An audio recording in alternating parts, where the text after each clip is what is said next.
Il est 11h55. Il est temps de vous raconter une histoire peu ordinaire. C'est une histoire basée sur des faits réels et remplis de mystères. C'était il y a moins d'1 an. Deux apprentis youtubeurs décidèrent d'aller à la pêche. La pêche aux abonnés? Non. Une autre forme de pêche.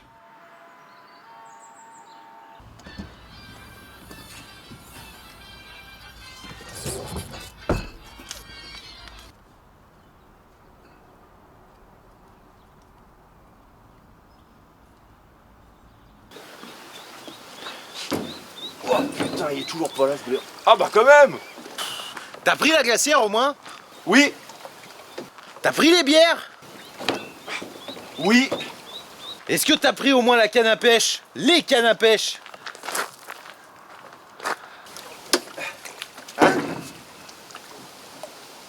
Attends.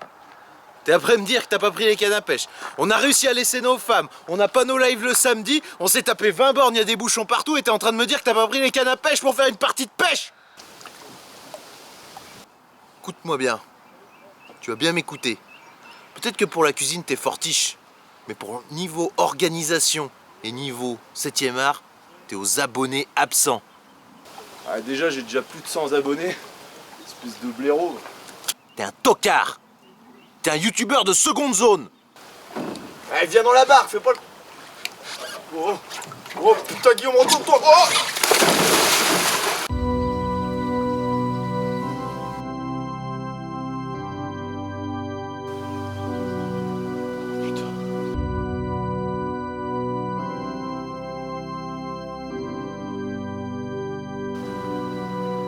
Va te faire foutre avec tes plans de merde.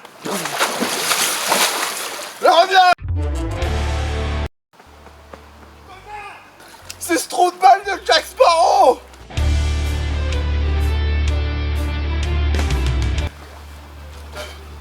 Putain mais... Il est froid.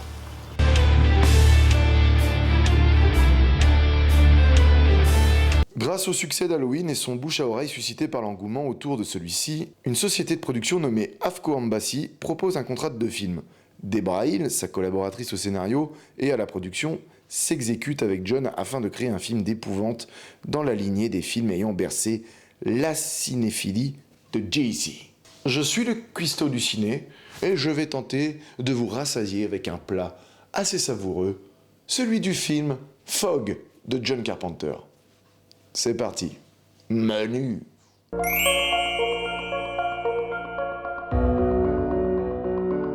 En Californie du Nord, le petit village de pêcheurs Antonio Bay est sur le point de célébrer son centenaire. Mais la quiétude de la ville est perturbée par de mystérieux événements dont le meurtre horrible de 3 pêcheurs locaux, accompagnés par un étrange brouillard lumineux qui s'étend sur terre et sur mer. Le prêtre de la localité, le père Malone, découvre le journal de son grand-père qui contient un sombre secret inconnu des habitants actuels de la ville. En effet, le journal révèle que, en 1880, 6 des fondateurs d'Antonio Bay, dont le grand-père le Malone, ont délibérément coulé et pillé l'Elizabeth Dane, un navire appartenant à Blake, un homme riche mais atteint de la lèpre qui voulait trouver un havre de paix pour lui et sa communauté, aussi atteinte de la même maladie. Les 6 complices sont allumés à un feu sur la plage près des rochers et l'équipage égaré par le faux phare s'est écrasé sur les rochers. Il y a le faux phare, il y a le faux frère.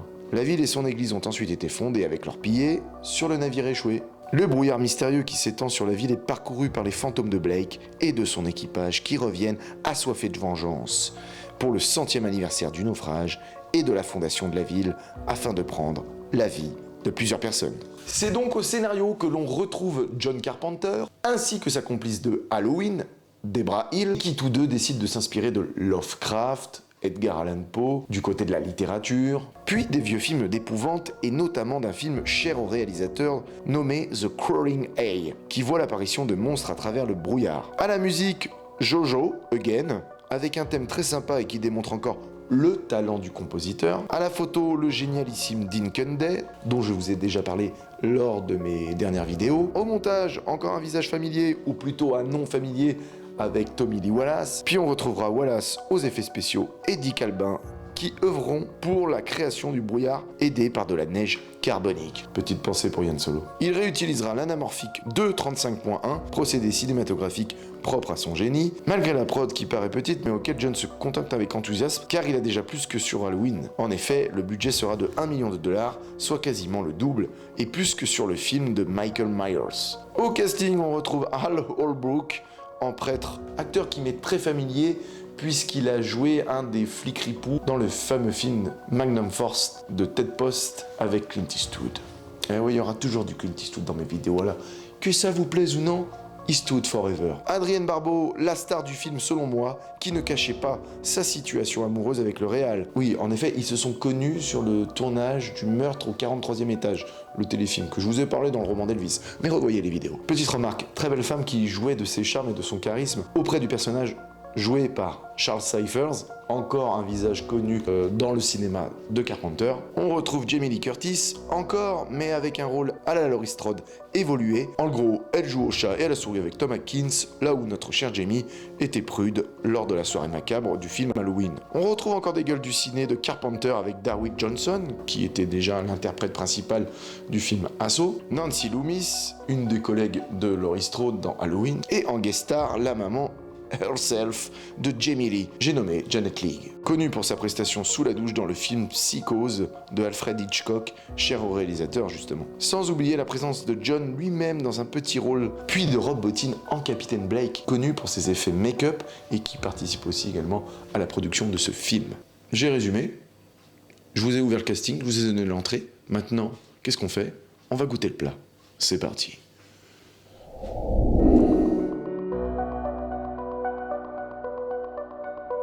La recette. Beurrez le plat avec Afco Bassi et c'est 1 million. Ajoutez la crème de la crème niveau casting épouvante. Bourré de références cinéphiles précoupées. Vous placez dans le four, vous laissez à cuire à 180 degrés. Et au bout de 90 minutes, sortez le plat. Goûtez-moi ça. Bon, eh bien, je vais vous donner mon avis sur ce plat. Le film est réalisé en 1980 et Carpenter enchaîne décidément à une cadence d'un film par an, sans compter les téléfilms et scénarios déjà écrits et revendus. Je dois admettre que la toute première fois où j'ai découvert ce film, je l'avais trouvé ennuyeux et long à venir. À la redécouverte, et en me saisissant de l'ambiance, je l'ai réévalué, y ai trouvé beaucoup de grâce et d'une pureté inavouable quant à l'effet de mise en scène propre et non saccadé. Bien au contraire de notre cinéma actuel, qui n'ose pas prendre le temps concernant une intrigue principale et qui ne souhaite miser que sur le suspense ou l'angoisse liée à cette intrigue. Non, Fogg assume son côté hommage et apporte une œuvre clairement différente en tentant d'offrir au spectateur une pente d'entrée à l'angoisse présente dans l'inconnu. Le brouillard est ici un ennemi, à l'instar du film The Mist de Frank Darabont. On tente de lui échapper, mais il nous poursuit inlassablement avec un mood fantasque et surnaturel lié à un drame historique et compté en prologue du film, ce qui nous met clairement dans l'ambiance dès le début. Ce film est présent dans mon top John Carpenter, si vous ne l'avez jamais vu, j'ai la vidéo qui se trouve ici. Et depuis que je l'ai redécouvert, on s'attache au personnage, puis les effets spéciaux restent encore adéquats aujourd'hui. Il n'y a pas d'éléments, ou très peu, qui me font sortir du film. Et pour moi, c'est gage de solidité dans le temps. Du coup, on va un petit peu éplucher tout ça et je vous pose quelques plans sur le plan de travail, justement. Eh oui, c'est parti pour les plans de travail.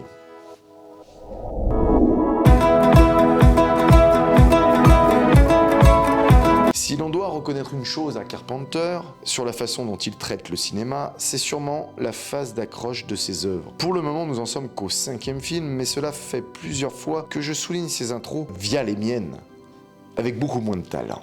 Et donc il y a un plan intéressant au début du film que je vais un petit peu décortiquer. Lorsque le carton d'Edgar Allan Poe disparaît, une montre filmée en premier plan et entrant dans le champ avec en arrière-plan des gamins assis tranquilles près d'un feu. Le plan suivant, on alterne avec un champ contre champ laissant apparaître le visage fermé du narrateur, puis la caméra surmonte le visage avec la grue afin de découvrir le titre du film en premier plan d'une ville balnéaire en contrebas. Ce plan est grandiose et moi j'adore ça, ces mouvements de caméra très bien millimétrés, ça nous met directement dans l'ambiance. Un second plan intéressant maintenant. Il s'agit en fait d'un procédé de cinématographie. Ici, nous avons le brouillard qui s'étend sur la ville côtière avec une voiture qui tente de lui échapper. À savoir que ce plan fut tourné normal et monté en marche arrière. Les acteurs ont géré le jeu avec professionnalisme et le brouillard qui s'évaporait trop vite durant la scène fut géré par John qui décida d'utiliser la vitesse dans l'autre sens. Cela donne un effet d'envahissement grandissant de la menace fantôme. Fallait que je la fasse celle. Enfin, on abordera la silhouette si récurrente chez Carpenter, celle de Blake et des autres matelots fantômes que l'on voit apparaître dans la brume. Ici, il est encore question de peur, du passé, de tourments qui reviennent hanter les protagonistes principaux, tels que vous avez pu voir aussi dans ma vidéo, le roman d'Elvis avec l'ombre de Kurt Russell, mais aussi avec les silhouettes des gangs provenant de la rue sombre dans Assaut, la silhouette entièrement glaciale de Mike Myers dans Halloween, et on verra que ce procédé est toujours présent dans ses prochains films. Allez, bande de gourmands, il est temps de savourer un petit dessert avec des petites anecdotes, histoire de finir cette petite rétro. C'est parti, bon appétit.